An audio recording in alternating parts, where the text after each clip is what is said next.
Bismillahirrahmanirrahim. Assalamualaikum warahmatullahi wabarakatuh.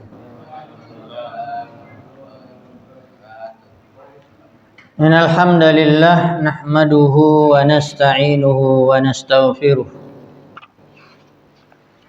Wa na'udzu billahi min syururi anfusina wa min sayyiati a'malina.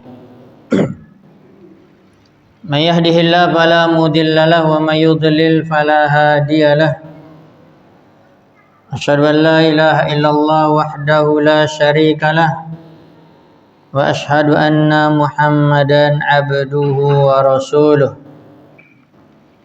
Ya ayyuhalladzina amanu taqullaha haqqa tuqatih wa la tamutunna illa wa antum muslimun. Amma ba'du fa inna asdaqal hadits kitabullah wa khairul huda huda Muhammadin sallallahu alaihi wa ala alihi wa sallam. Wa syarrul umuri muhdatsatuha fa inna kulla muhdatsatin bid'ah wa kulla bid'atin dhalalah wa kulla dhalalatin finnar. Ma'asyiral muslimin wal muslimat, jamaah salat maghrib di Masjid As-Sahabah radhiyallahu taala anhum ajmain di Pematang Rebah Rengat. Alhamdulillah, kita bersyukur kepada Allah Subhanahu wa taala. Allah Subhanahu wa taala telah memberikan kesempatan kepada kita untuk selalu mendekatkan diri kepadanya dengan melakukan ibadah-ibadah yang wajib, di antaranya menjaga salat 5 waktu. Kemudian untuk mendapatkan pahala yang besar dan memberatkan timbangan di akhirat, kita juga berusaha untuk menunaikan salat tepat pada waktunya dan juga berjamaah, terkhusus bagi kita kaum laki-laki. Pada malam hari ini kita akan melanjutkan kajian rutin kita pada setiap Senin pekan keempat, dan bertepatan dengan hari ini 23 Oktober 2023, 9 Rabiul Akhir 1445 Hijriah. Dengan taufik karunia dari Allah Subhanahu wa taala dan rahmatnya, kita dapat bertemu di rumahnya, di tempat yang terbaik di permukaan bumi, sebagaimana yang Rasulullah SAW bersabda dalam hadis yang sahih, ya ahabbul biladi ilallahi masajiduha. Tempat atau negeri yang paling dicintai oleh Allah Subhanahu wa taala adalah masjid-masjidnya, itu ya rumah-rumah Allah Subhanahu wa taala. Mari kita setelah membangun masjid, mari kita membangun jiwa kita, membangun rohani kita, membangun hati kita, agar selalu dekat ke rumah Allah Subhanahu wa taala, agar selalu kita mengisi waktu-waktu kita diantaranya dengan mempelajari agama, dengan hadir di majelis taklim yang membicarakan tentang ayat-ayat Allah Subhanahu wa taala dan hadis-hadis Nabi sallallahu alaihi wasallam, karena dua sumber agama Islam, Al-Quran dan Sunnah, adalah merupakan kehidupan bagi hati manusia. Sebagaimana Allah Subhanahu wa taala firmankan di dalam surah Al-Anfal, ya ayyuhalladzina amanu stajibu lillah walir rasul idza da'akum lima yuhyikum. Wahai orang-orang yang beriman, jawablah panggilan Allah, apa yang ada di dalam Al-Quran, dan jawablah panggilan Nabi SAW, utusannya, apa yang ada di dalam hadis-hadis beliau, sunnah-sunnah beliau, yang demikian akan menghidupkan hati kalian. Ketika hati kita hidup, hati kita sehat, maka juga insya Allah ya akan memberikan pengaruh besar kepada jasmani kita, sehingga kita semangat di dalam beribadah, selalu ingin mendekatkan diri kepada Allah Subhanahu wa taala.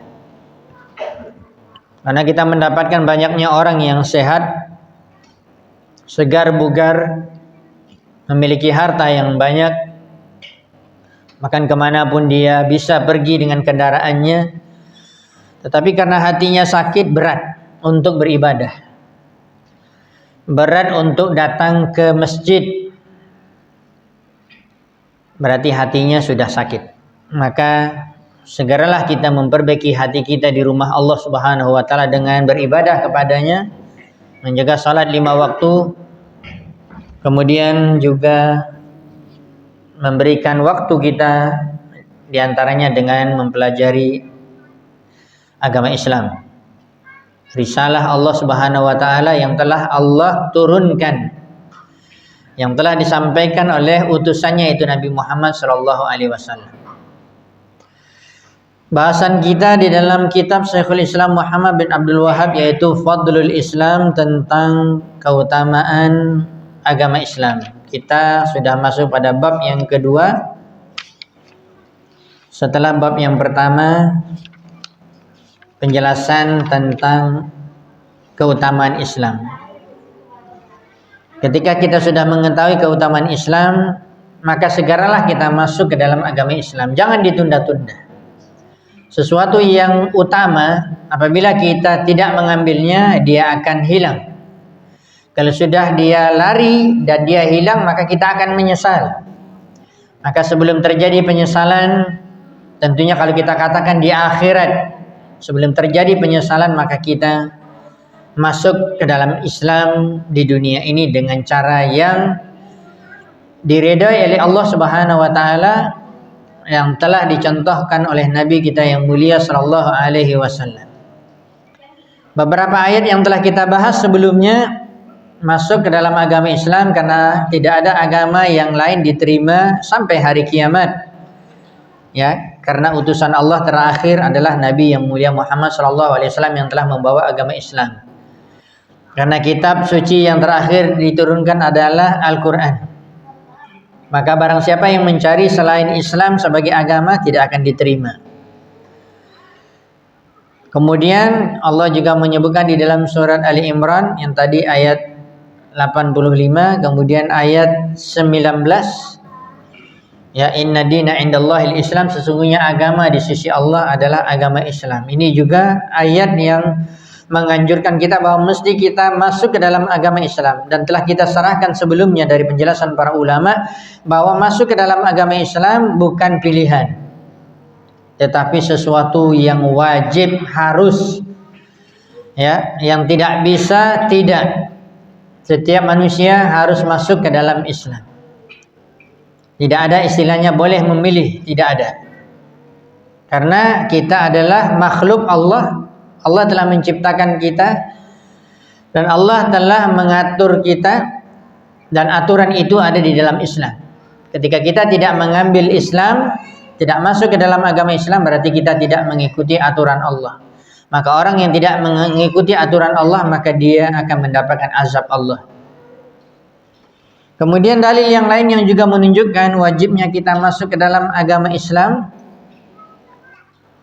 dan mengamalkan Islam, dalam surat Al-An'am ayat 153. Allah Subhanahu wa taala berfirman, "Wa anna hadza sirati mustaqima fattabi'u." Sesungguhnya inilah sirati, jalanku. Di sini Allah Subhanahu wa taala berfirman, dan di sini menggunakan lafaz tunggal, atau dalam bahasa Arabnya ya mufrad, tunggal, berarti satu. Dan satu itu Allah Subhanahu wa taala mengatakan wa anna hadza sirati mustaqiman, yang lurus. Dan itulah kalau kita baca berarti di sini firman Allah, berarti di sini adalah merupakan jalan Allah. Allah memerintahkan kita untuk mengikuti jalannya, siratnya. Dan itu yang selalu kita ulang-ulang. Ketika kita membaca surah Al-Fatihah di dalam salat kita wajib 17 kali sehari semalam, belum salat sunat. Kita mengatakan ihdinas siratal mustaqim, tunjukilah kepada kami jalan mustaqim yang lurus. Sama dengan ayat ini, wa anna hadza sirati mustaqim. Di situ adalah jalan yang lurus. Allah bahkan telah memerintahkan kita untuk memintanya. Berarti kita selalu terus berdoa, meminta jalan yang lurus. Bahkan di sini adalah kata perintah. Kita meminta kepada Allah berbentuk doa. Sesungguhnya ini adalah jalanku yang lurus, ya Allah, tunjukilah kami ke jalan yang lurus. Wa anna hadza sirati mustaqiman. Kita sempurnakan bacaan ayatnya. Fattabi'u. Ketika Allah Subhanahu wa taala telah mengatakan jalan yang lurus itu satu, kemudian Allah memerintahkan untuk semua kita karena menggunakan lafaz jamak plural, kata perintah. Para ulama usul fikih selalu memberikan penekanan kepada kita kalau kita membaca Al-Quran dan hadis ketika ada kata kerja perintah. Ya, lakukan, kerjakan, ikuti, pergi, ini namanya perintah. Maka al-aslu fil amri lil wujub, asal hukum perintah adalah wajib. Itu yang kita katakan tadi, tidak ada pilihan. Maka ini adalah wajib. Dan Allah Subhanahu wa taala tidak memberikan pilihan kepada kita. Bukan seperti manusia. Kita memberikan pilihan, ayo ikut aku. Kita nggak mau ikut karena kita belum tahu kita ikut dia mau kemana. Apakah betul kita akan mendapatkan kebaikan, keuntungan, faedah? Ya, maka kita boleh saja menolaknya. Kita tidak boleh mengikuti dia. Ikuti aku, mari bergabung denganku. Kita boleh saja menolaknya karena ini perintah manusia. Tetapi kalau Allah memerintahkannya sudah jelas, Allah mengetahui kemaslahatan untuk manusia. Allah juga mengetahui apa yang akan memudaratkan manusia. Makanya Allah perintahkan. Karena kalau tidak menggunakan kata perintah nanti dianggap adalah pilihan. Hukum asal perintah wajib. Maka ini adalah wajib. Fattabi'u. Maka ikutilah oleh kalian hu. Di situ huwa, yaitu sirati mustaqiman, jalanku yang lurus, kata Allah. Yang satu. Wala tattabi'us subul, dan janganlah kalian mengikuti jalan-jalan yang banyak. Berarti di sini selain dari sirati mustaqiman. Sirati mustaqiman satu sudah jelas, tidak perlu lagi dipahami berapa banyaknya karena sudah jelas lapasnya tunggal mufrad.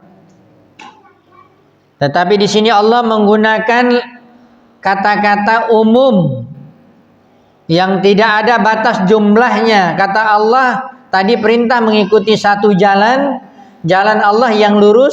Kemudian Allah mengatakan ada yang mesti kalian jauhi. Karena sesuatu kalau dikatakan ikuti, mesti ada juga yang tidak diikuti. Yang tidak diikuti, kata Allah, ini menggunakan fi'il nahi, yaitu larangan. Wala tattabi'u, janganlah kalian mengikuti as-subula, jalan-jalan yang banyak. Di sini saya memberikan penekanan tadi. Ya, jalan yang lurus sudah jelas satu. Ya, dan bahkan satu itu adalah suatu yang mudah untuk kita cari, untuk kita dapatkan karena jalannya juga jelas. Apalagi sudah jelas sirotinya mustaqiman, lurus. Ya, tidak perlu kita cari kemana-mana, sudah lurus, tinggal berjalan saja di atasnya. Sudah nampak jalan itu jelas. Tetapi jalan-jalan yang banyak tidak jelas. Ya, dan tidak terhitung jumlahnya. Wala tattabi'us subul. Janganlah kalian mengikuti jalan-jalan yang banyak. Fatafarraqa bikum an sabilih.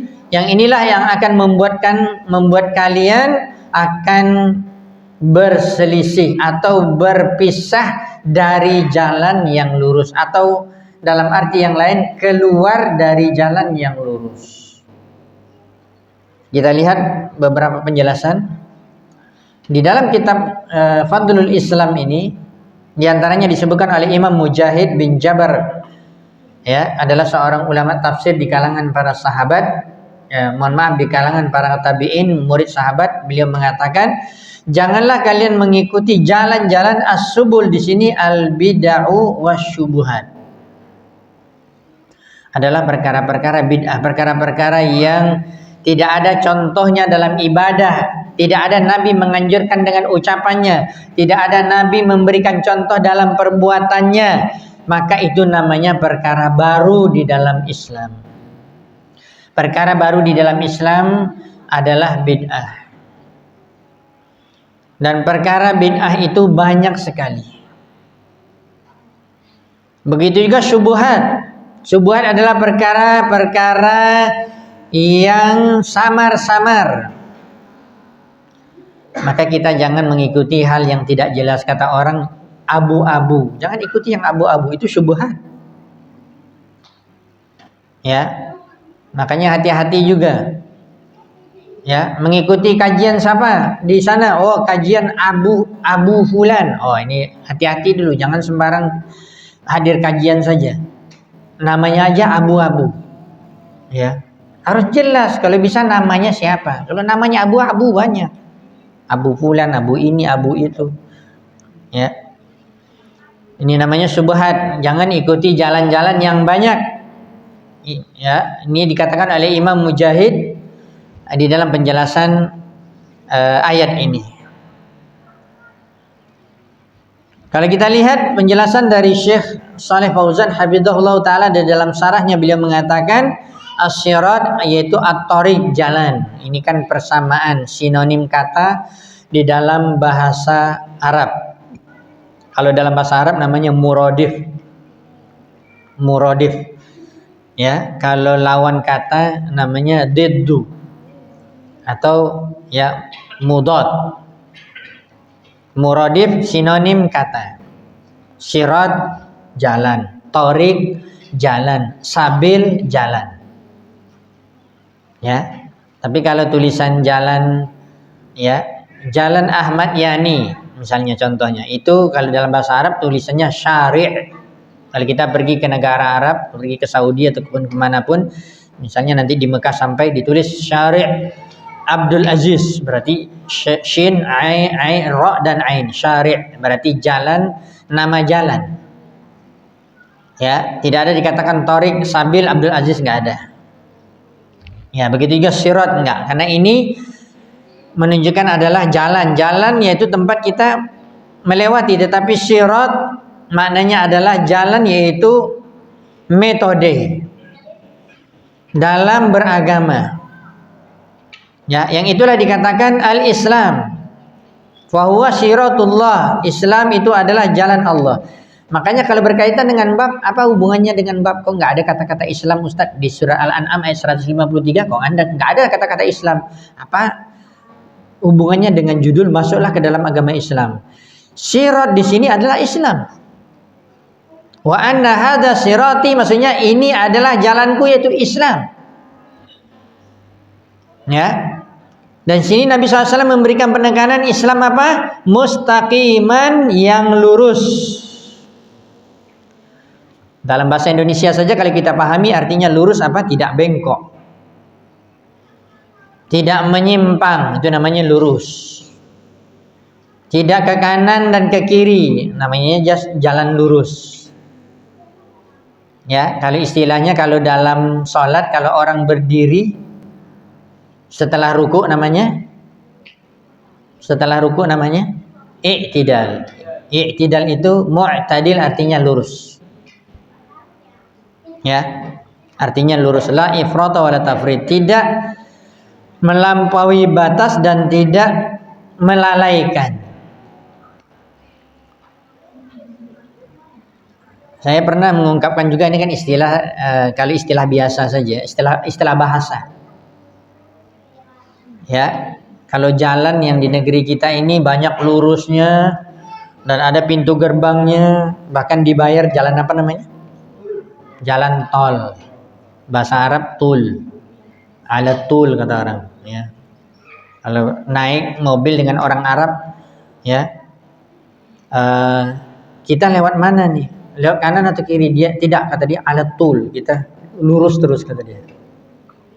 Kalau orang Jawa bilang apa? Lempeng, bukan lampang ya, lampang lain tuh. Ya, lempeng. Lurus. Ya, itu namanya tidak bengkok. Dan inilah yang dimaksud wa anna hadza sirati mustaqima. Inilah jalanku yang lurus. Sarah dari Syekh Saleh Ali Syekh, beliau mengatakan wa anna hadza, dan ini adalah jalanku, yaitu ya jalan Allah. Jalan kepada sunnah Nabi Shallallahu Alaihi Wasallam, jalan kepada Al-Quran dan bukan selainnya. Makanya di sini memberikan isyarat wa anna hadza sirati mustaqima. Al-isyarah lima kana fi ahdin Nabi sallallahu alaihi wasallam wa kana alaihi hadiyu. Ayat ini kapan turun? Di zaman Nabi sallallahu alaihi wasallam. Melalui Allah berfirman melalui perantaraan malaikat Jibril dan disampaikan kepada Nabi sallallahu alaihi wasallam, dan Rasulullah mengucapkan wa anna hadza sirati mustaqima. Dan inilah jalanku yang lurus. Berarti di sini jalan yang lurus apa? Jalan yang ada di zaman Nabi Shallallahu Alaihi Wasallam yang dikatakan jalan petunjuk. Wa kullu man lam yadkhul fi hadhihi al-isyarah fa yumkinu an taqula innahu kharijun 'ani syiratal mustaqim. Maka kalau kata Syekh Saleh Ali Syekh hafizahullah taala, beliau mengatakan maka seluruh siapapun yang tidak masuk kepada isyarat jalan di sini, maksudnya jalan yang ada di zaman Nabi, maka bisa dikatakan dia telah keluar dari jalan yang lurus. Ya, dia telah keluar dari jalan yang lurus. Sebagaimana juga telah kita sebutkan tadi ayat yang menguatkannya, surah Al-Fatihah, ihdinas siratal mustaqim. Maka ditafsirkan oleh banyak para ulama Ahlus Sunnah wal Jamaah. Di antaranya bisa kita lihat dalam kitab tafsir At-Tabari, Al-Qurtubi, dalam kitab Fathul Qadir, ya, tafsir Fathul Qadir oleh Imam Asy-Syaukani. Maka disebutkan ya, jalan di situ adalah sunnah. Sunnah adalah thariq, sama seperti tadi, artinya jalan.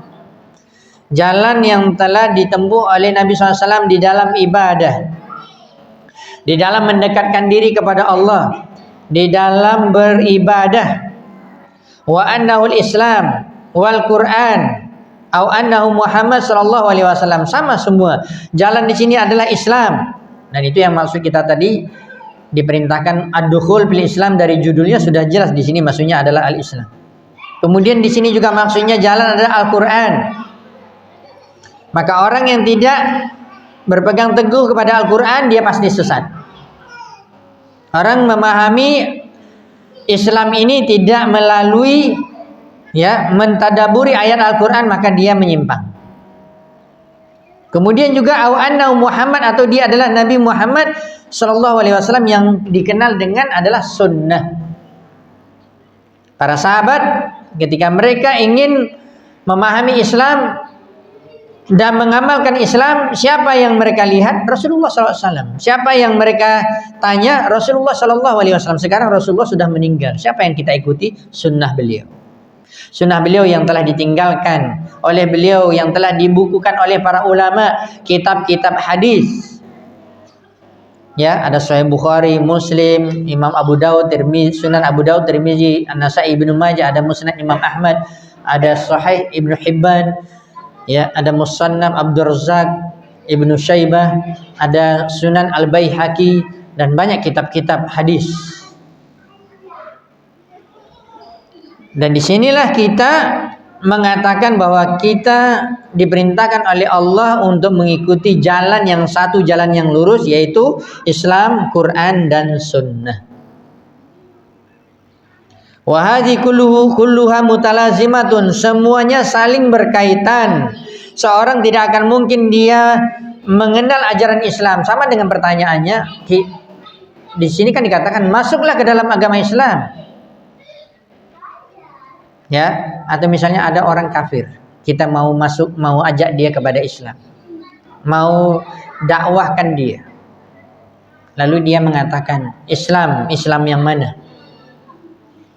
Begitu juga ketika kita mungkin mau mengajak teman-teman kita, lingkungan kita, teman di kantor, teman di kerja, atau teman kita mungkin kita berdagang di pasar atau dimanapun kita berada, kita katakan kepada mereka, mari kita masuk ke dalam agama Islam. Maka tentunya pertanyaan, Islam yang mana? Ya, tentunya Islam adalah yang berdasarkan Al-Quran.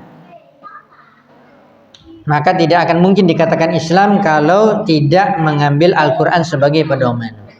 Maka tidak dikatakan Islam kalau tidak mengambil hadis atau sunnah Nabi SAW sebagai pedoman. Ada di zaman sekarang orang sudah masuk ke dalam agama Islam menolak Al-Quran, ada enggak? Ada. Disampaikan ayat Al-Quran, itu kan di zaman dulu, di zaman Nabi itu, enggak cocok lagi di zaman sekarang. Berarti untuk apa Al-Quran? Al-Quran itu berarti tidak berfungsi sampai hari kiamat. Iya, dia tutup aja, berarti enggak ada kitab suci. Ya. Mana yang mau kita ikuti? Ada orang yang menolak hadis atau sunnah Nabi, banyak. Di antaranya apa? Di antaranya ketika kita sampaikan ini hadis Nabi, ini amalan Nabi, dikatakan oh enggak, saya ingin beramal ini sesuai dengan guru saya. Sudah turun temurun ini dari nenek moyang, amalan kami seperti ini. Padahal ini hadis disampaikan kepada dia, berarti menolak hadis, menolak sunnah. Apakah sudah dikatakan orang itu beragama Islam dengan benar? Belum. 3 serangkai, tidak bisa dipisahkan. Kalau Anda mengatakan Islam, dia adalah Al-Quran dan Sunnah. Kalau Anda berpegang teguh kepada Al-Quran, dia adalah Islam. Kalau Anda berpegang kepada Sunnah, dia adalah Islam. Nggak bisa dipisahkan. Maka begitu banyak di zaman sekarang orang memahami Islam versi masing-masing. Bahkan kita pernah sampaikan, bahkan ada orang yang mengkotak-kotak Islam. Subhanallah. Kenapa Islam dikotak-kotak? Ya, sehingga timbul pendapat Islam Nusantara. Islam Jawa lain, Islam Melayu lain, Islam Batak lain, Islam Sunda lain, Islam Kalimantan, Sulawesi. Tanya sama mereka, kumpulkan masing-masing.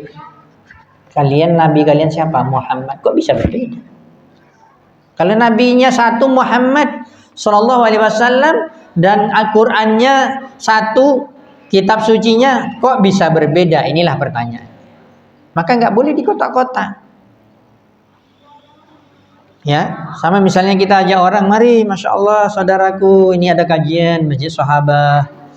Ya, ngajinya jelas dalil Al-Qur'an dan Sunnah. Maka mereka mengatakan, enggak, itu Al-Qur'an kalian saja tuh yang memahaminya seperti itu. Gimana bisa dikatakan kalian saja memahaminya seperti itu? Kita sudah jelas yang kita pelajari Al-Qur'an, yang kita pelajari hadis Nabi. Ya, maka kita selalu mengatakan kita dalam kajian tidak membawa orang kepada kelompok, tidak membawa orang kepada pribadi kita, tidak membawa orang kepada komunitas-komunitas tertentu, tapi kita mengajak orang kepada Islam. Islam itu adalah Al-Quran dan Islam itu adalah Sunnah, ya, hadis-hadis Nabi Shallallahu Alaihi Wasallam. Maka,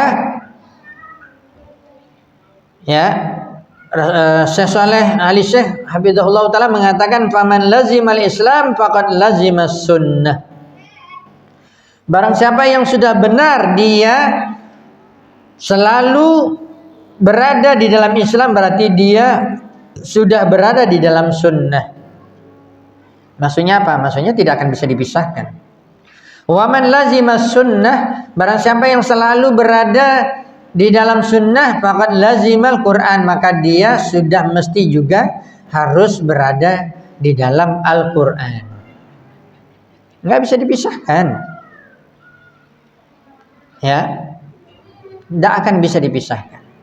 Wa man lazimal Quran ala haqiqatihi, barang siapa yang dia melazimkan terus berada di dalam Al-Quran dengan cara yang benar, hakikat Al-Quran itu, faqad lazimal Islam was sunnah, maka dia telah berada di dalam Islam dan sunnah.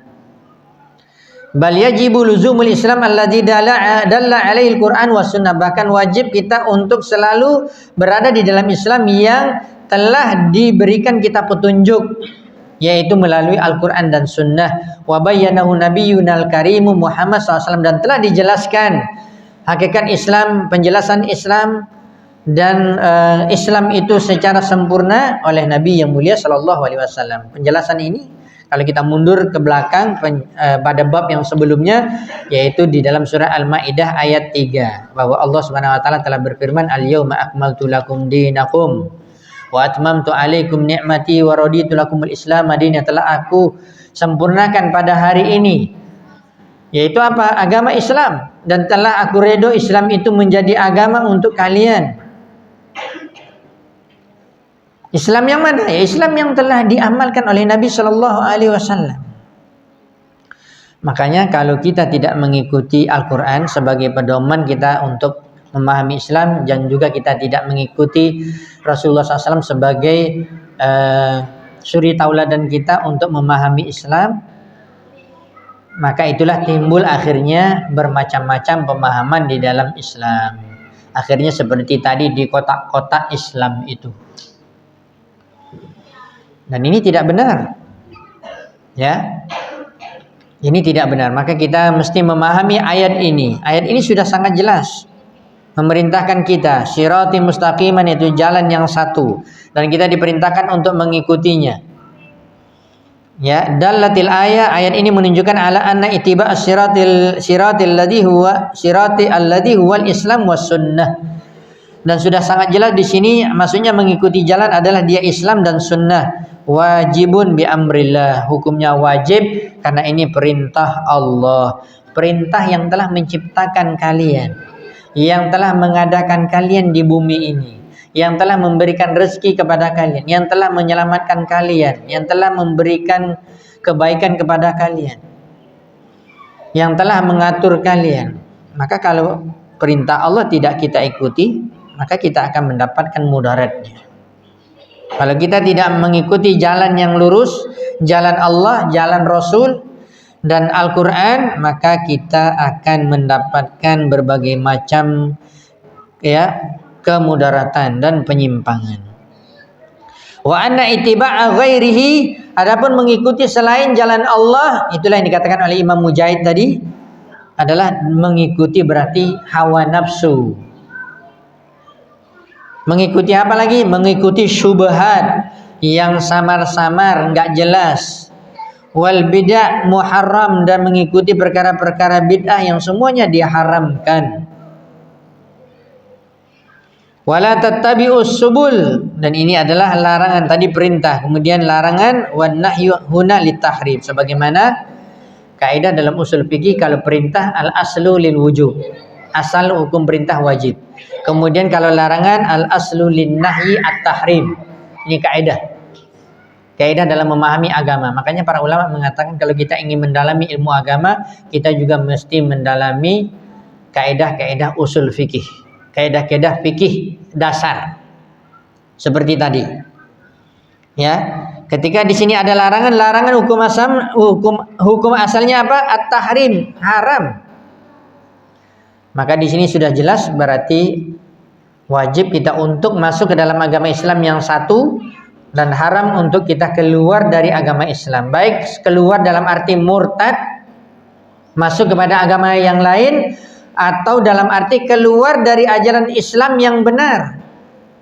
Islam yang benar tadi apa? Islam dari Al-Quran dan Sunnah. Sekarang kita mengatakan diri kita Islam, tetapi ternyata kita tidak mengikuti Al-Quran dan Sunnah. Berarti di sini kita yang telah mengeluarkan diri kita. Sudah masuk? Kita sendiri yang telah mengeluarkan diri kita dari ajaran Islam. 1 menit lagi, kurang dikit. Itu udah bunyi tuh, itu udah azan. Ya, karena di sini juga di jam aplikasi saya ada Kecamatan Rengat Barat. Ini sudah masuk waktu Isya. Kita dengarkan azan terlebih dahulu. Insya Allah kita berikan tambahan penjelasan setelah mendengarkan azan. Wallahu taala alam bissawab. Fadhal.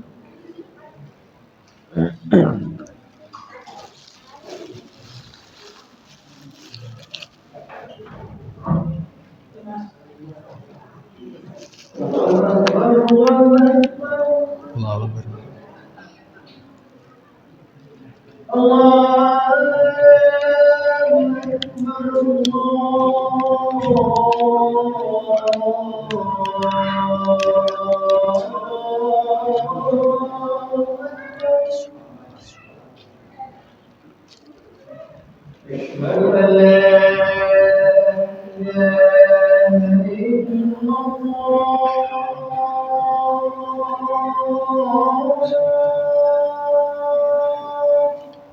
Asyhadu an la ilaha illallah.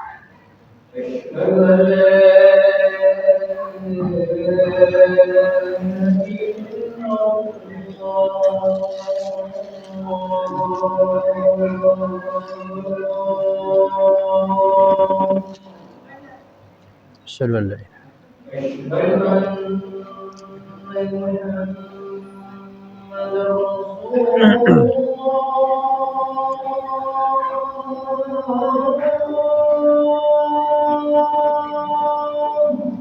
Asyhadu anna Muhammadar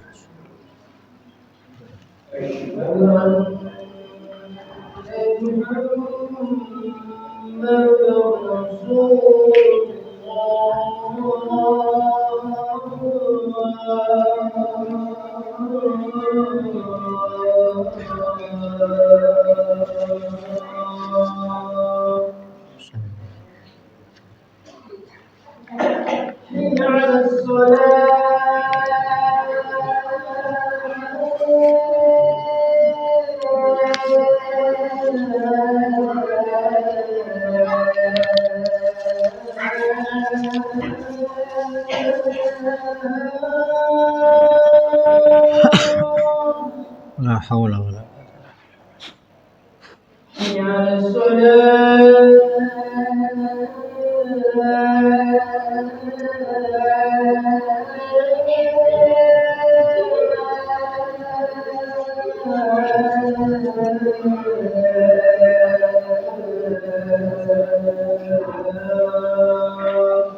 la haula wala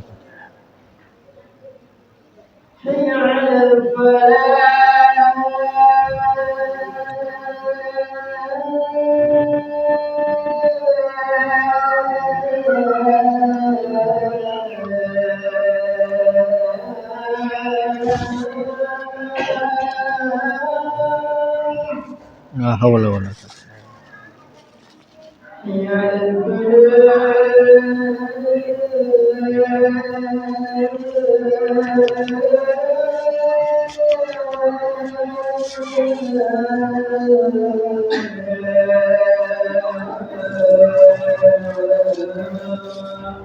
la haula wala quwwata.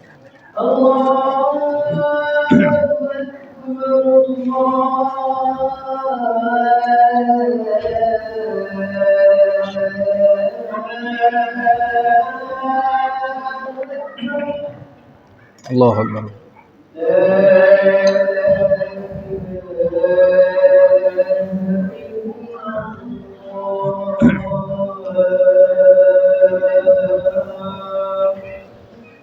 La ilaha illallah.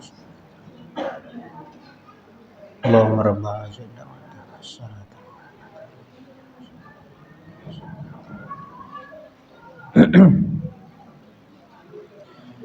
Bismillah, alhamdulillah, wassalatu wassalamu ala rasulillah wa ala alihi wa ashabihi wa man walah. Amma ba'd, kaum muslimin dan muslimat, jemaah sekalian yang dirahmati Allah Subhanahu wa taala.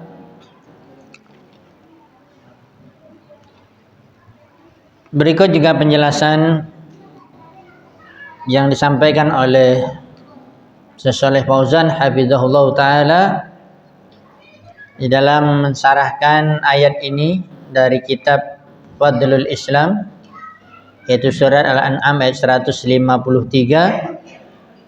Fattabi'uh, ikutilah jalan ini, ya, wala tattabi'u, jangan ikuti selainnya, yaitu dinan ghaira hadzal din, jangan ikuti selain Islam. Berarti kalau kita telah menjelaskan tadi sirati di sini adalah jalan dan dia lurus, dia adalah Al-Qur'an, hadis, sunnah Nabi dan Islam. Berarti kalau dikatakan jangan ikuti ya yang lain, ya berarti jangan ikuti agama selain agama Islam. Yang pertama. Kemudian berikutnya kalau dikatakan jangan ikuti lagi, jangan ikuti kitab selain Al-Quran. Makanya kita tidak akan mungkin memahami Islam ini, mohon maaf, dari kitab selain Islam, selain dari Al-Quran. Mendalami Injil, mendalami Taurat atau mendalami kitab-kitab yang lain yang enggak ketemu, kita tidak akan mengetahui jalan yang lurus. Apalagi contohnya perkara akidah. Ada orang mempelajari akidah, ingin mengenal Allah tapi bukan Al-Quran yang dipelajari, tetapi kitab filsafat Yunani. Saya selalu mengatakan kalau ada orang mengatakan dia belajar akidah tetapi melalui filsafat, ini enggak ketemu. Jurusan akidah filsafat. Bagaimana dikatakan akidah berdekatan dengan filsafat? Filsafat itu dari orang Yunani. Dan ini bukan sumber agama Islam. Makanya mereka tidak akan mengerti siapa Allah. Mereka tidak akan mengerti ajaran Islam. Karena yang mereka ambil pedomannya bukan Al-Quran. Jangan ikuti kitab selain Al-Quran.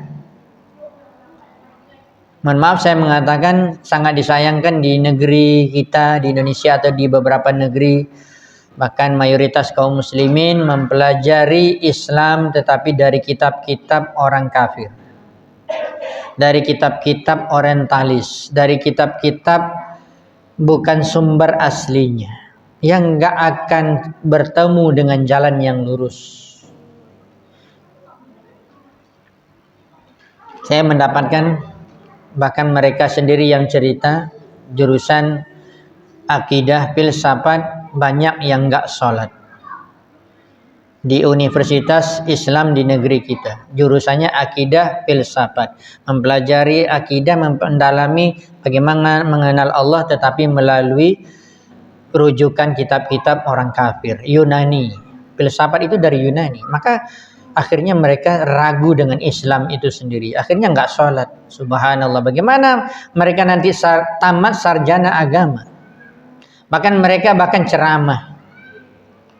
Dan negeri kita kan dilihat orang yang bisa ceramah, bisa tampil mengisi materi Islam adalah orang yang secara umum ya dari universitas Islam. Bagaimana mereka bisa menyampaikan ajaran Islam yang benar sementara kitab yang mereka pelajari di kampus bukan Al-Quran, bukan pendalaman dalam mentadaburi ayat Al-Quran, tafsir para ulama. Begitu juga dikatakan ikuti jalan ini satu, yaitu sunnah. Sama seperti tadi, berarti jangan diikuti selain sunnah Rasulullah. Sunnah apa artinya? Jalan. Berarti jangan diikuti selain jalan Rasulullah dalam beragama. Maka tidak akan mendapatkan jalan yang lurus. Wala tattabi'us sunnatan ghairu sunnati rasul. Jangan kalian mengikuti sunnah selain daripada sunnah Rasul. Ya, karena sunnah Rasul jelas itu adalah lurus, jalan yang lurus. Sementara kita tidak mencari sunnah Rasul, kita tidak belajar ya dari sunnah Rasul, maka tidak akan mengetahui Islam yang benar, tidak akan berada di jalan yang lurus. Kalau dikatakan sunnah Rasul, dikatakan Islam, Quran, itu adalah yang ada di zaman Nabi, yang telah diamalkan oleh Nabi, yang telah dipraktekkan oleh para sahabat. Bahkan para sahabat itu adalah orang yang paling tepat dalam mengamalkan Islam, karena mereka mengikuti Rasulullah. Karena mereka tidak mau menyelisih satu jengkal pun yang dilakukan oleh Rasulullah mereka lakukan, yang tidak dilakukan Rasulullah mereka tidak mau lakukan. Itulah yang dikatakan jalan yang lurus. Dan bukan jalan ustadz saya. Karena ustadz saya tidak menjamin jalan yang lurus. Kecuali ustadz saya dia mengambil jalan yang lurus, jalan Al-Quran, jalan sunnah, baru bisa lurus. Ya, itu yang saya selalu katakan, tidak boleh kita mengikuti jalan siapa saja di permukaan bumi ini, walaupun dikatakan ustadz kondang sekalipun. Kalau dia ngisi kajian jutaan orang yang hadir, kalau dia ngisi kajian orang tersentuh nangis, tapi nggak ada dijelaskan ayat Al-Quran, nggak ada dijelaskan Nabi, ini bukan jalan yang lurus. Jalan yang lurus itu jalan yang telah ditempuh oleh Rasulullah, yang telah diamalkan oleh para sahabat. Itu jalan yang lurus. Maka para ulama banyak yang menjelaskan haramnya kita untuk mengikuti selain jalan Rasulullah. Semua orang kalau di dunia ini, dimanapun kita pergi ke dunia ini, semuanya mengatakan kalau kita mengamalkan agama itu tidak akan keluar dari 4 mazhab. Mazhab Abu Hanifah, Hanafi, mazhab Imam Malik bin Anas, Maliki, mazhab Muhammad bin Idris Asy-Syafi'i, mazhab Imam Ahmad bin Hanbal, Hambali. Kalau antum baca perkataan 4 imam ini, semuanya mereka mengatakan haram hukumnya mengambil pendapatku. Mereka yang mengatakannya. Ya, kalau ada perkataanku yang menyelisihi perkataan Rasulullah, lemparkan perkataanku di belakang dinding, jauhkan, ambil perkataan Rasulullah. Imam Malik ketika ada mengatakan atau dia menasihati seseorang yang bertanya kepada dia, maka Imam Malik bin Anas mengatakan seluruh perkataan siapapun di permukaan bumi ini boleh diambil, boleh ditolak, kita masih bisa memilih. Dan kemudian Imam Malik menunjuk ke arah kuburan Nabi, karena Imam Malik halakohnya di Masjid Nabawi, dan dia menunjukkan arah kubur Nabi dekat. Kecuali yang memiliki kubur itu nggak boleh ditolak, wajib diambil. Berarti apa? Hadis Nabi, sunnah Nabi. Ya, begitu juga bahkan Imam Syafi'i juga sangat keras sekali beliau mengatakan, ya, lupa saya yang jelas lafaznya, kalau seandainya ada orang yang mengatakan saya mengambil selain jalan Rasulullah, berarti saya sudah keluar dari Islam. Begitu tegasnya Imam Syafi'i mengatakan, ini semuanya orang Indonesia, Asia Tenggara mengatakan bermazhab Syafi'i, tapi dalam pengamalannya tidak mengikuti Rasulullah, bertentangan dengan guru besarnya Imam Syafi'i, Muhammad bin Idris. Ya, yang dia mengatakan idza sahal hadis bahwa madhabi, apabila hadis itu sahih itulah madhabku. Berarti kesimpulannya apa? Seluruh madhab imam yang 4 itu adalah berdasarkan hadis. Kalau keluar dari hadis bukan mazhab mereka. Dan inilah yang perlu kita pahami dengan baik. Makanya kita nggak boleh taklid. Bisa jadi pendapat Imam Syafi'i benar, pendapat Imam Ahmad salah. Bisa jadi pendapat Imam Ahmad benar, pendapat Imam Syafi'i salah. Makanya nggak boleh taklid. Kita katakan kita di Indonesia nggak bisa, harus Syafi'i. Memangnya semua yang dikatakan oleh Imam Syafi'i bisa diambil? Manusia itu nggak ada yang 100% benar, kecuali Rasulullah. Makanya banyak juga para ulama itu mengkritik juga ulama yang lain. Kenapa? Pendapatnya salah, itu biasa. Apalagi kaliber ustadz kecil seperti saya. Apalagi anda yang baru belajar Islam. Yang baru belajar sunnah Nabi. Ya, mestinya kita teliti dulu apa yang dia sampaikan. Kalau sesuai dengan sunnah Nabi kita ambil. Kalau tidak sesuai dengan sunnah Nabi ya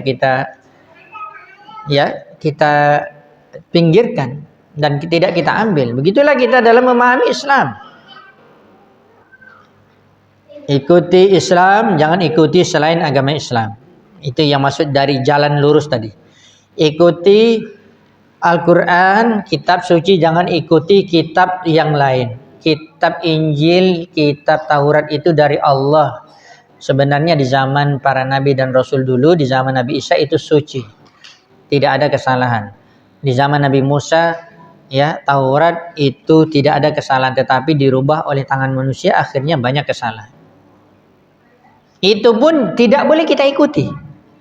Karena kita wajib mengikuti Al-Quran, bukan kitab yang lain. Apalagi selain dari Al-Quran, selain dari kitab Taurat dan Injil, lebih utama lagi untuk tidak kita ikuti. Kita pahami Islam ini seperti tadi, memahaminya dengan membaca kitab-kitab filsafat, nggak ketemu. Memahami buku-buku, bahkan banyak dijual di pasar itu, pernah saya sampaikan, buku mujarobat. Ini untuk orang jual obat. Ya, ayat-ayat dipreteli, bukan untuk menjadikan hidayah, bukan untuk mendapatkan petunjuk, tetapi untuk kebal. Ya, baca ayat ini supaya kamu tidak dikejar anjing. Baca ayat ini supaya orang nggak nampak kamu lewat begitu saja. Ini bukan fungsi Al-Quran. Salah kita. Ya, bukan itu fungsi Al-Quran. Makanya kalau kita selalu mengatakan, kalau seandainya Al-Quran itu, atau ada bacaan-bacaan Al-Quran ataupun apapun yang bisa membuat orang itu bisa hilang, bisa kebal, maka yang pertama sekali hilang dan kebal adalah Rasulullah Sallallahu Alaihi Wasallam, karena beliau telah mengamalkan Islam dan Al-Quran 30 juz. Tetapi buktinya Nabi perang Uhud giginya patah, berdarah. Ketika di awal-awal dakwah nggak diterima oleh penduduk Mekah, berdakwah ke Taif, dilempar dengan batu oleh semua masyarakat, berdarah-darah. Mana berarti nggak hebat, berarti ilmu Nabi. Ya, katanya Al-Quran kok bisa berdarah, ya berarti salah fungsi kita dalam memahami Al-Quran. Begitu juga yang lainnya bisa hilang, ya, bisa berjalan di atas air, terbang, ya, berjalan di atas air, tidak basah kaki. Masya Allah, Rasulullah SAW saja kalau masuk air itu basah kakinya. Bahkan dia misalnya terjun ke sungai, tenggelam dia. Berarti hebat kok kamu daripada Rasulullah. Ya, kamu mengatakan ini Islam, ini dapat dari Al-Quran, bacaan Al-Quran, bacaan ini, berarti kalah dong agama Nabi. Ini yang dipertanyakan. Yang orang mengambil katanya Al-Quran, tetapi kadang-kadang juga fungsinya tidak benar. Nah, ini yang perlu kita ingatkan kepada seluruh kaum muslimin. Begitu juga sunnah, kan dikatakan tarik, sunnah, jalan itu banyak. Ya, makanya kalau kita dengar di mana-mana di Indonesia, di Mesir, di Afrika, itu kan banyak istilahnya tarikat, torikoh, itu kan bahasa Arab itu. Torikoh dalam bahasa kita tarikat. Maka kalau kita tanya tarikat mana yang kita harus ikuti, ya tarikat Rasulullah SAW. Itulah torikoh Rasulullah SAW, bukan torikoh orang per orang, bukan tarikat fulan. Saya selalu mengatakan, coba kalau kita ingin berbicara jujur dan meneliti kebenaran, mudah-mudahan nggak ada yang tersinggung, tapi kita ingin menjelaskan secara ilmiah supaya kita meneliti, jangan taklid. Di negeri kita orang mengatakan tarikat Naqsabandiyah, itu dari pendirinya Naqsabandi. Tarikat Sadzaliyah itu banyak di Afrika, Syataria, banyak sekali nama tarikat. Ya, Semuanya disandarkan kepada pemahaman sufi. Thariqah, bahasa Arabnya thariqah. Maka kalau kita urut silsilahnya, misalnya kita belajar dari guru kita nih. Oh, guru kita fulan, Muhammad, atau misalnya Umar. Belajar apa? Tarikat. Tarikat apa? Naqsabandiyah. Urut, coba cari. Silsilah tarikat dia itu berhenti kepada Naqsabandi. Tidak nyambung lagi, berarti berhenti di situ. Berbeda kalau kita belajar sunnah Nabi, kita terus menyambung tarikat kita sampai kepada Rasulullah mentoknya. Itulah Islam. Kalau belajar kepada guru tertentu tadi, dia mendirikan pemahaman itu, berhentinya ke dia. Tidak menyambung lagi kepada berikutnya. Jauh dari zaman Rasulullah. Sahabat nggak akan mungkin mereka menyambung. Kelompok apapun antum sebutkan di dalam Islam, begitu. Sebutkan kelompok apa saja. Ya. Kelompok apa saja yang besar di dunia ini, pendirinya pasti ada. Berhentinya di pendirinya, tidak nyambung kepada Rasulullah. Makanya salah. Kalau kita belajar jelas, lurus, dan menyambung belajar sunnah kepada Rasulullah, makanya dia menjadi Islam yang benar. Dan itulah kita diperintahkan untuk mendapatkan, mempelajari satu jalan itu. Siratun wahid, jalan yang satu. Ghairu sabilillah, adapun selain jalan Allah yang satu, dia adalah subulun katsira, yaitu jalan yang banyak. Yang banyak itu adalah hubul ahwa, adalah orang-orang yang mencintai hawa nafsunya. Hubus syahwat, orang yang mencintai syahwatnya. Ya, kullun lahu tariq, setiap jalan tersebut ada tersendiri jalannya. Kullun lahu sabil, setiap mereka tersebut memiliki cara-cara tersendiri.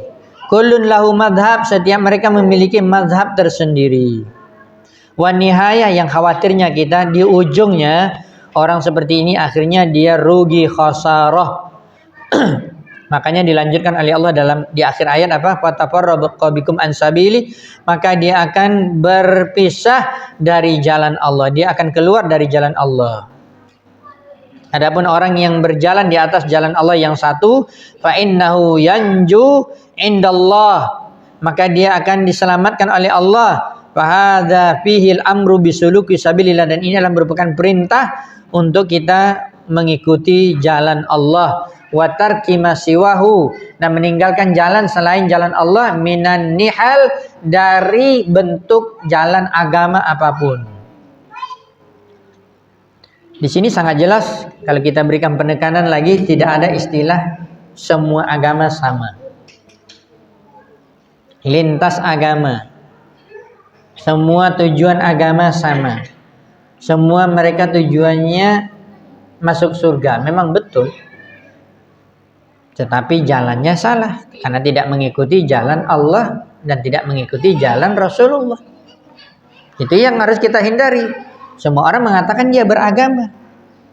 Begitu juga wal bid'ah, yang selain dari jalan Allah adalah perkara-perkara yang baru di dalam Islam, di dalam mengamalkan Islam, yang dikenal dengan bid'ah, perkara yang baru. Makanya Syekh Albani memiliki kitab setebal ini, berapa jilid lupa saya, Mu'jamul Bid'ah, yaitu istilahnya kamus bid'ah. Menjelaskan kepada kita, dan banyak ulama-ulama yang lain dari dahulu menjelaskan tentang perkara-perkara, diantaranya Syekh Mahmud, saya punya bukunya, ya, itu mengumpulkan berbagai macam bentuk-bentuk bid'ah yang dilakukan berulang-ulang setiap tahun. Ada bid'ah bulan Muharram, Safar, Rajab, Rabiul Awal, Sya'ban, bahkan ada dalam bulan Ramadan dan segala macam. Dan ini perkara-perkara yang bukan jalan Allah, karena sudah tidak mengikuti jalan Nabi SAW dan jalan Al-Quran. Begitu juga perkara-perkara subhat. Ya. Dan di sini diingatkan oleh Syekh Shalih Fauzan hafizahullah taala, wa hadza min tamamil uqubah. Sebenarnya orang itu berada di dalam penyimpangan itu sebenarnya azab dari Allah. Jadi jangan dipahami azab dari Allah berarti Ya, nampak misalnya dia berjalan di atas permukaan bumi ini, tiba-tiba dia ya kecelakaan mati di tempat, ketika tiba-tiba dia terkilir patah. Ini tidak menunjukkan orang itu mendapatkan azab Allah. Azab Allah itu nampaknya nanti di akhirat, masuk ke dalam neraka jahanam. Tapi di dunia, kata para ulama, seorang itu bentuknya diazab oleh Allah, diberikan hukuman oleh Allah, yaitu dia berada di jalan yang batil. Walaupun dia sehat walafiat, walaupun pengikutnya banyak, ya, tetapi dia berjalan tidak sesuai dengan jalannya Rasulullah SAW dan tidak mengamalkan Al-Quran, maka dia dikatakan ini adalah merupakan hukuman bagi mereka. Jadi perlu dipahami, orang yang sesat, orang yang menyimpang itu adalah merupakan azab di dunia sebelum di akhirat. Makanya kita harus hati-hati, jangan sembarangan ya ikut kelompok-kelompok yang nggak jelas sumbernya dari mana, pemahaman di dalam memahami Islam dari mana, ya. Dan termasuk juga mencintai seseorang karena Allah dan membenci seseorang karena Allah, dan itu merupakan prinsip agama Islam, prinsip di dalam akidah bahkan, ya, sebagaimana disebutkan oleh para ulama. Di antaranya kita ya merupakan prinsip dasar adalah kita mencintai Allah dan kita mencintai apa yang dicintai oleh Allah. Kita mencintai Rasulullah dan kita mencintai apa yang dicintai oleh Rasulullah. Kalau orang mengatakan saya cinta Allah, cinta Rasulullah, banyak orang mengatakan, tetapi yang berikutnya, apakah Anda mencintai apa yang dicintai oleh Allah? Apakah Anda mencintai apa yang dicintai oleh Rasulullah? Itu dia bukti yang terkuat. Maka buktikan. Ketika Allah SWT mencintai tauhid, berarti apa? Kita tidak boleh berbuat syirik. Orang-orang sufi masuk kepada tingkat kesyirikan yang berbahaya, yang dikenal dengan wahdatul wujud, bersatunya Allah dengan manusia. Ini bahaya. Ini kesyirikan. Allah berada di atas arsy, Allah maha besar, Allah maha tinggi. Kemudian kita mengatakan Allah bersatu dengan makhluknya. Subhanallah. Berapa juta makhluknya manusia? Miliaran. Berapa banyak tumbuhan, binatang, berarti jadinya Allah banyak. Itulah bahayanya, menyatakan Allah bersatu dengan manusia. Wahdatul wujud ini pemahaman yang sudah jelas menyimpang, dan bentuk-bentuk penyimpangan yang lain yang kita harus hati-hati, ya. Kalau kita tidak kembali kepada sumbernya yang benar, maka kita akan menyimpang dari jalan yang benar. Itu yang mungkin dapat kita sampaikan. InsyaAllah pada pertemuan yang akan datang kita lanjutkan kepada hadis Nabi pada pertemuan yang berikutnya. Wallahu ta'ala alam bishawab. Intinya adalah masuklah ke dalam agama Islam dan mudah saja memahami Islam itu. Pertama, satu, berarti semakin banyak ya semakin bingung kita mencarinya sebenarnya, karena jalan-jalan yang satu, yaitu jalan Allah, selain jalan Allah itu banyak sekali. Dan itu yang membuat orang bingung sebenarnya.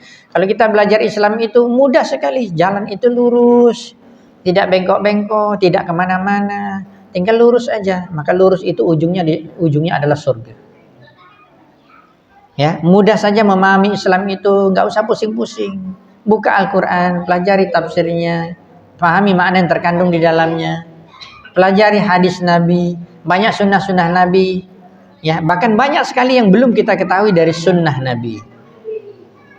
Jangankan jauh-jauh, saya juga pernah banyak mendengar kajian-kajian ustadz yang lain juga.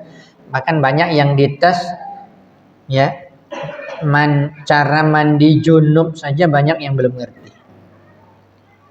Padahal mohon maaf sudah berkeluarga, sudah 10 tahun, sudah berapa kali bergaul dengan istrinya, tapi nggak tahu mandi junub. Ini kan berarti kita banyak yang nggak ngerti tentang ajaran Islam. Itu sunnah Nabi. Berwuduk gitu juga. Banyak kita yang sholat tapi berwuduknya nggak benar. Ada yang berwuduk cium muka, tangan, nanti pas rambutnya. La ilaha illallah, dari mana itu Pak? Tidak ada hadis Nabi. Buka hadis Nabi. Nabi mengatakan 1, 2 langsung telinga. Semua rambut kena, bukan ujung ini aja. Dikatakan oleh Allah mengusap rambut, memangnya rambut ini ujungnya aja, rambut sampai belakang. Ayat Al-Quran menjelaskan, hadis Nabi mencontohkan, Nabi telah mempraktekkan dan dilihat oleh para sahabat. Ya, belum lagi kalau kita misalnya mau umroh saja, bermacam-macam orang melakukan praktek umroh tidak sesuai dengan sunnah Nabi. Begitu juga haji. Subhanallah, sebenarnya banyak yang belum kita ketahui. Nah, kalau sebab itu kita belajar Al-Quran, belajar sunnah, dan tidak akan mungkin kita bisa menguasai langsung satu pertemuan tahu semua ajaran Islam, nggak bisa, bertahap. Belajar satu ustadz, ada ustadz yang lain ikuti lagi, ada belajar sholat ikuti, puasa dan segala macam, semuanya itu kita harus pelajari. Ya, kita mau haji nanti belajar lagi manasik haji, mau umroh nanti belajar lagi manasik umroh sesuai dengan sunnah Nabi. Itulah. Jadi sebenarnya tidak repot, tidak membuat kita susah untuk mencarinya. Ya, dan barang itu sudah ada, barang itu sudah jadi. Kenapa kita harus mencari lagi? Bahkan kita mencari buku-buku yang lain tanpa repot kita. Ya, tanpa kita nggak ngerti ajaran Islam. Banyak sekali yang perlu kita pelajari. Intinya adalah jangan berhenti menuntut ilmu, hadir di majelis ilmu, terus mengambil faedah setiap ilmu yang kita dapatkan. Dan ajaran Islam ini sangat luas dan banyak perkara yang belum kita ketahui, dan jangan malas dalam menuntut ilmu, ya. Dan insya Allah semua kita adalah dalam rangka menuntut ilmu sampai kita meninggal, ya. Bahkan orang yang menyampaikannya juga harus selalu juga belajar. Makanya para ulama itu mereka nggak berhenti belajar. Mereka sudah menguasai, bahkan hafal Quran, hafal ratusan ribu hadis, mereka juga masih belajar. Mereka juga masih mempelajari agama, mereka juga masih membaca. Apalagi kita orang awam, maka kita harus betul-betul memahami Islam ini dengan baik. Wallahu taala alam bissawab. Mungkin ada beberapa pertanyaan yang mungkin bisa kita jawab kalau ada pertanyaan.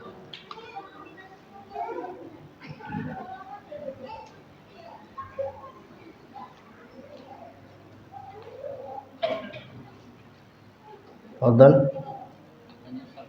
Nah. Waalaikumsalam warahmatullahi wabarakatuh. Berkaitan dengan penggunaan LPG yang 3 kilo itu, Ustaz. Apa? LPG yang 3 kilo itu kan untuk subsidi rakyat miskin. Ya. Kriteria rakyat miskin sesuai agama kita itu seperti apa, Ustaz? Memang disebutkan dalam Al-Quran fuqara wal masakin. Di dalam surat At-Taubah ayat 60 termasuk orang yang berhak menerima zakat al-fuqara wal masakin. Kata para ulama, fuqara itu dia seharinya saja kebutuhannya nggak cukup. Bisa jadi dia makan hanya sekali sehari. Bisa jadi mungkin dia hanya makan mungkin sekali dalam 3 hari.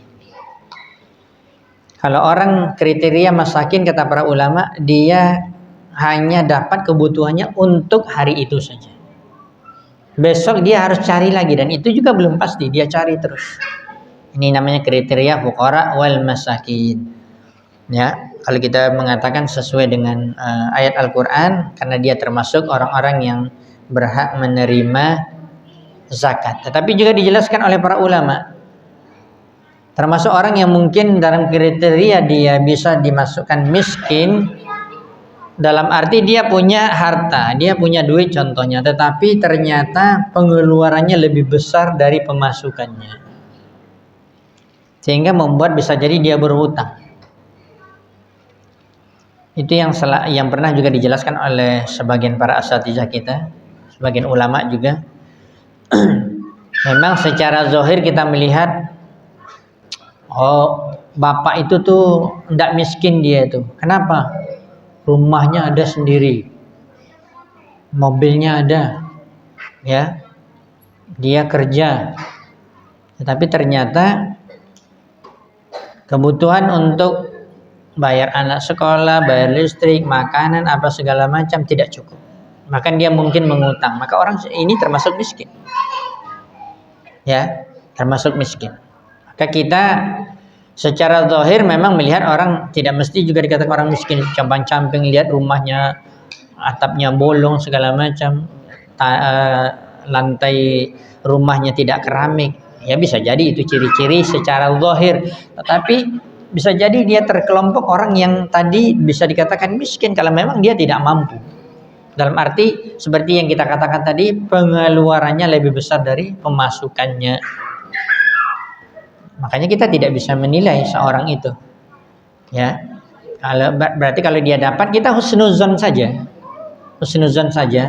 Tapi kalau dia seandainya betul menyalahkan, maksudnya menyalahgunakan posisinya padahal dia mampu tetapi dia mengatakan dia termasuk kelompok miskin, ya dia tanggung sendiri dosanya, itu aja.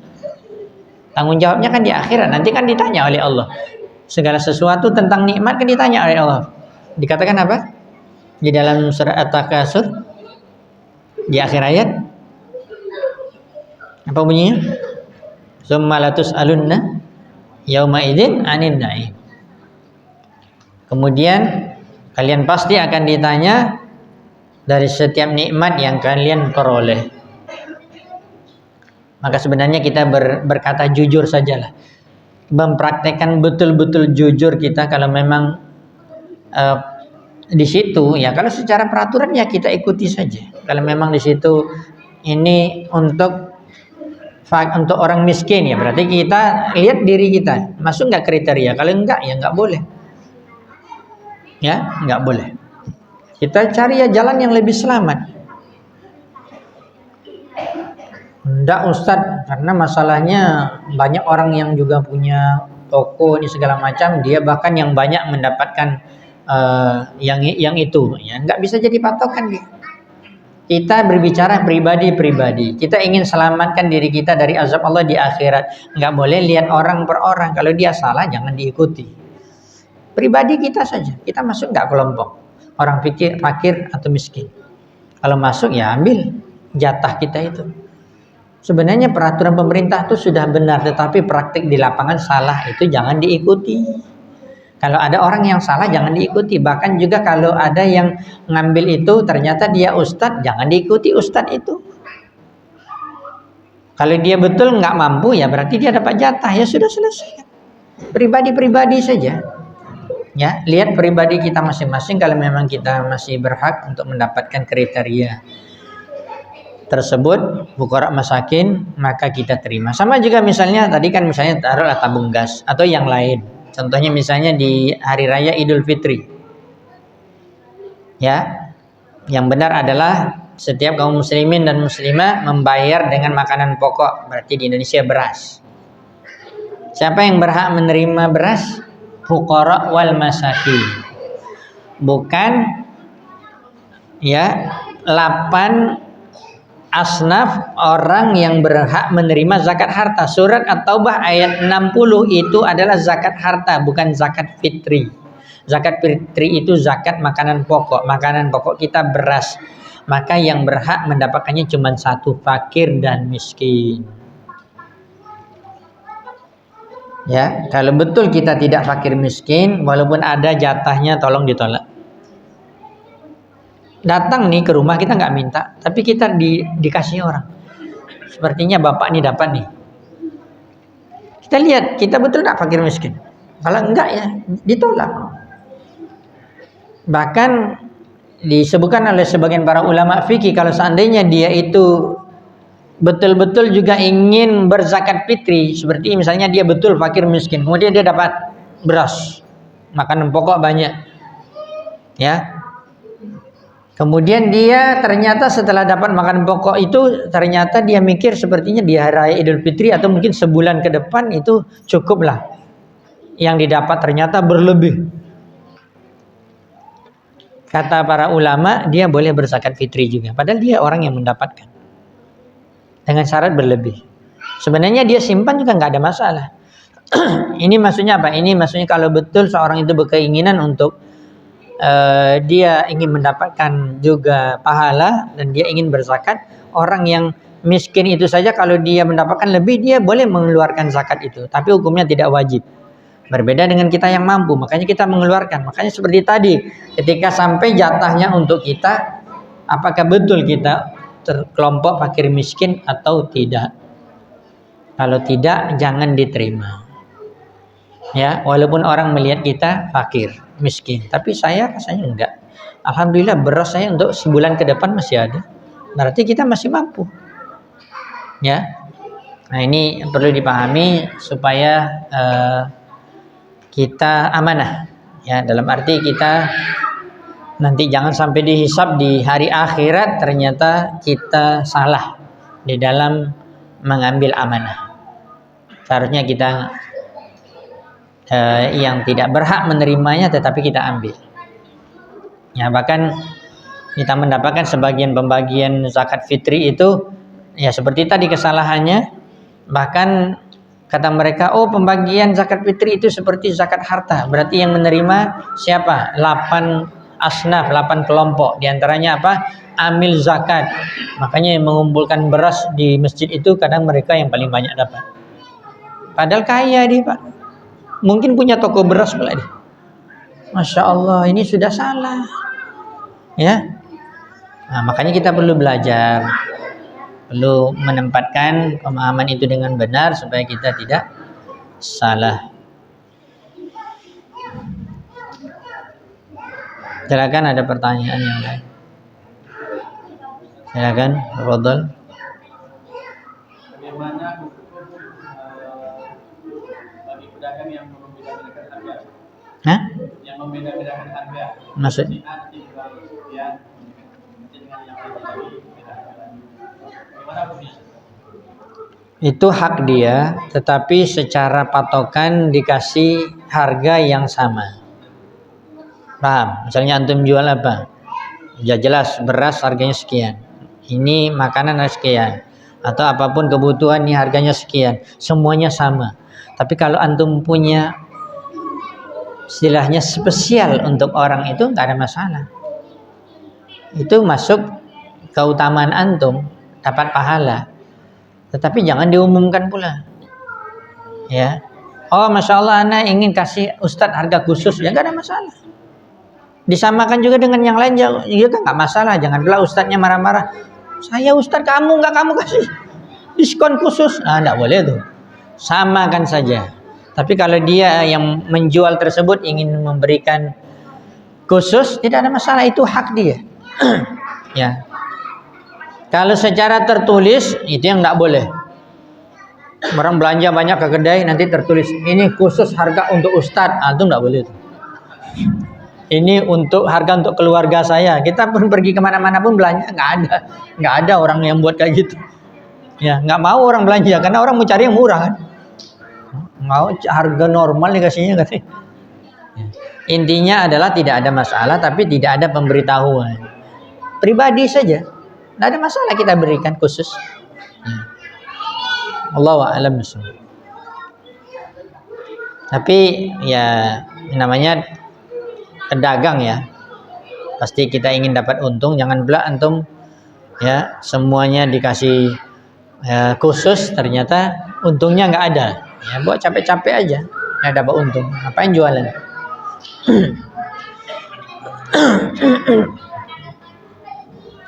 Ada yang lain? Ada, iya silakan. Ya. Apakah sama duf yang 30 khusus dengan rebana yang dimainkan? Ya, para ulama menyebutkan duf dalam bahasa Arab. Ya, memang dalam terjemahan kita bebasnya rebana. Itu yang betulnya adalah yang dikatakan duf itu dia memiliki 2 permukaan yang berlubang kiri kanan. Ini pertama sekali. Dua-duanya berlubang, masukkan tangan berlubang. Sebelahnya ditutup dengan kulit. Sebelahnya berlubang baru jadi duf. Tidak ada tambahan apapun. Kalau udah tambah bunyi-bunyi kring kring kring kring kring kring, itu tidak duf lagi. Ada gerincingan-gerincingannya. Jadi ingat, murni di sebelahnya tertutup, di sebelahnya terbuka, itulah duf. Dan yang tertutup itu memang dari kulit. Hah? Dimainkan kan ada di zaman Nabi ketika walimah. ketika ada walimah. Jadi bukan setiap saat, apalagi itu menjadi mata pencarian.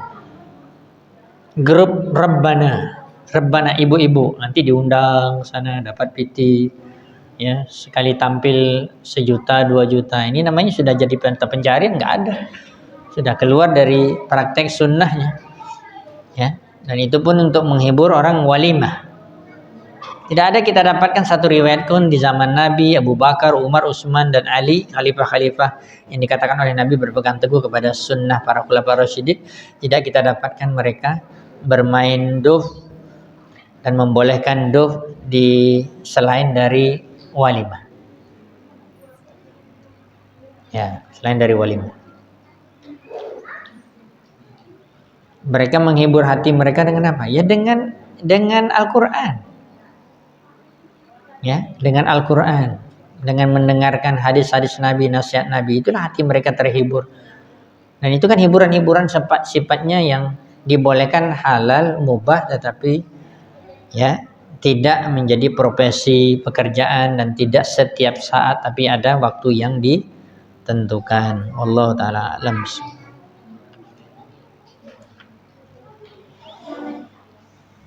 Terakhir, silakan. Waalaikumsalam warahmatullahi wabarakatuh. Pak.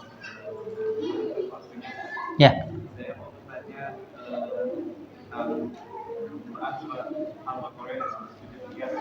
Al-Baqarah 107 bunyinya apa? Walahma, bukan walahmi.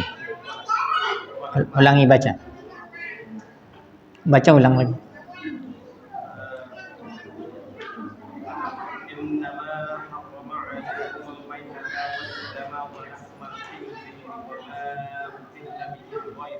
Ya.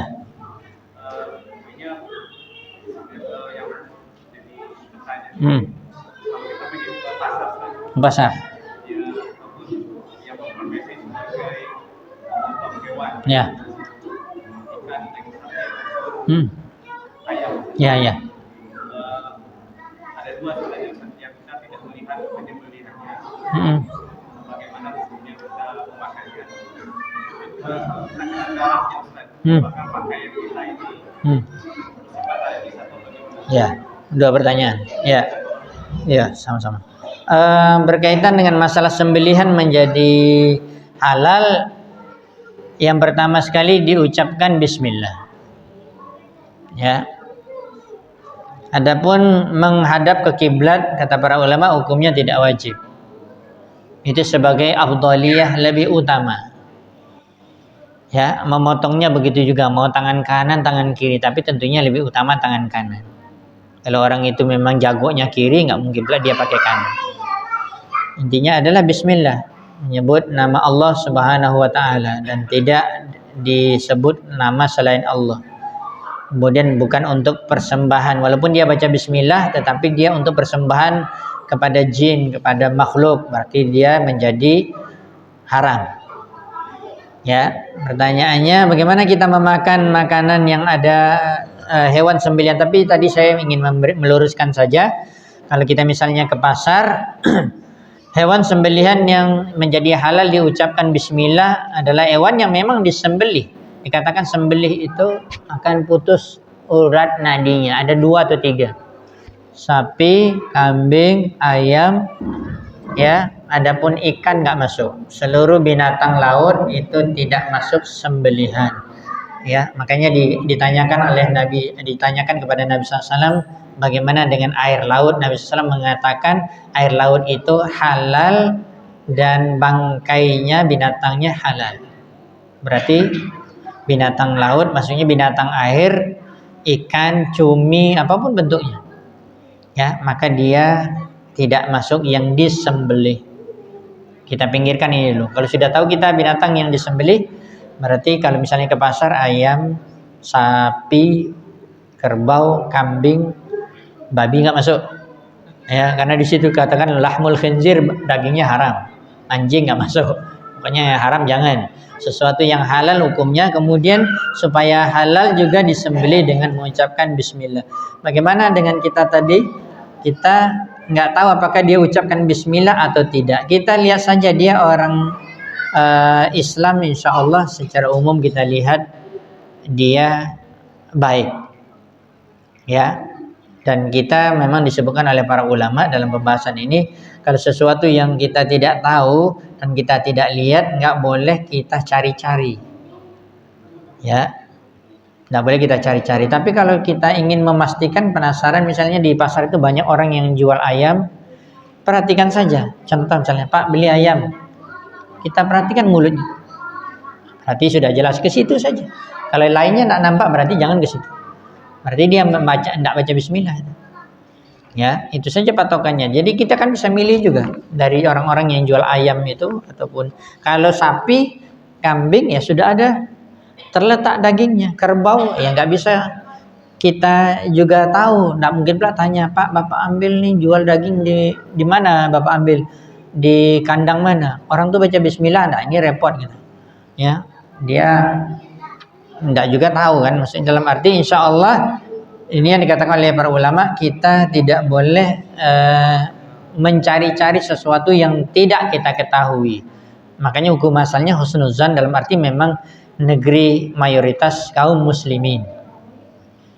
Bagaimana dengan ahlul kitab? Ahlul kitab disebutkan dalam surah Al-Maidah, sembelian ahlul kitab halal. Padahal kan orang itu bisa jadi nggak baca bismillah, tapi kata Allah halal sembelian ahlul kitab. Dia potong kambing, dia potong ayam, dia potong sapi, dimasaknya, antarnya kita ke rumah, atau diantarnya daging mentah, boleh, karena halal sembelian ahlul kitab. Yang tidak boleh kaum musyrikin, mohon maaf, Buddha, Hindu kan musyrik. Agama-agama selain Yahudi, Nasrani itu nggak boleh, sembelihannya nggak boleh kita ambil. Makanannya mereka antar, makanan bentuk daging yang sudah jadi pun dimakan nggak boleh. Yang boleh hanya ahlul kitab, apalagi kaum muslimin secara umum, maka kita berhusnuzan insya Allah halal, ya, nggak boleh dicari-cari. Tetapi kalau penasaran juga seperti tadi, silakan kita memilih. Banyaknya, sebegitu banyak orang yang jual. Kalau ayam kan di situ kita langsung dapat kan, nampak dia menyembelih, atau misalnya dia sudah disediakan potong-potong nih, khusus paha, khusus bedada, atau satu ekor, ya nggak ada masalah juga, langsung aja pilih. Ya, tidak ada masalah. Jadi jangan mencari sesuatu yang kita tidak bisa mencari, dalam arti membongkar-bongkarnya, maka hukumnya adalah, hukum asalnya adalah halal. Wallahu taala alam bissawab. Pertanyaan kedua tadi, Pak. Darahnya. Hah? Oh ya, darah.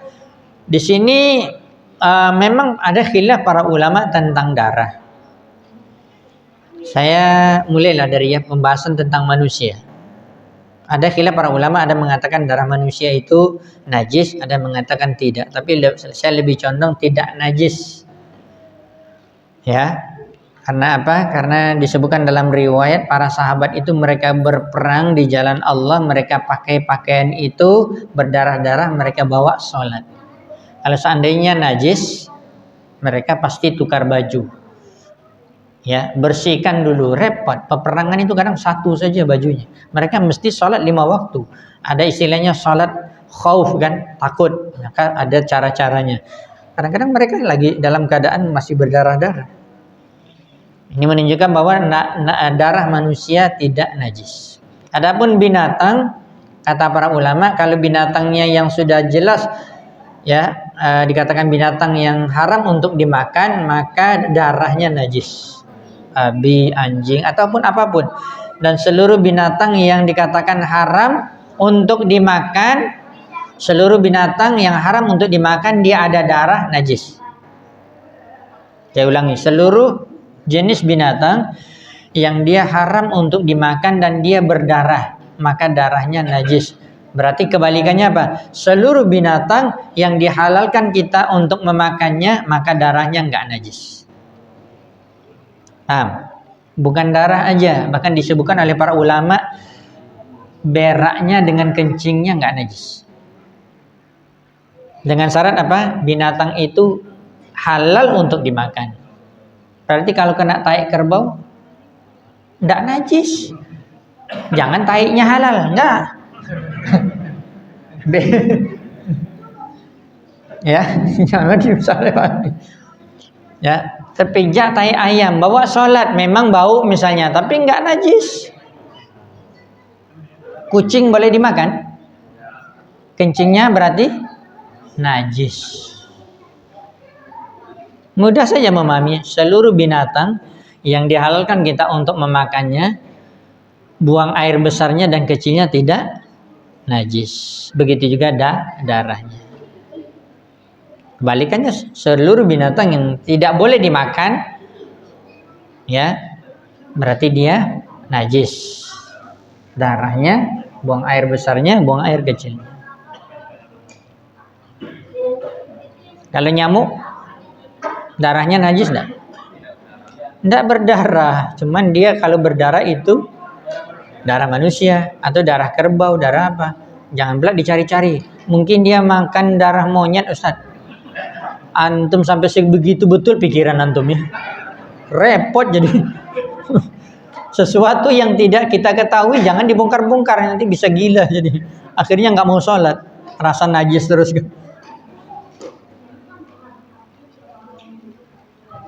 Nah, ada lagi? Baiklah, udah jam 8:05, insyaallah kita cukupkan.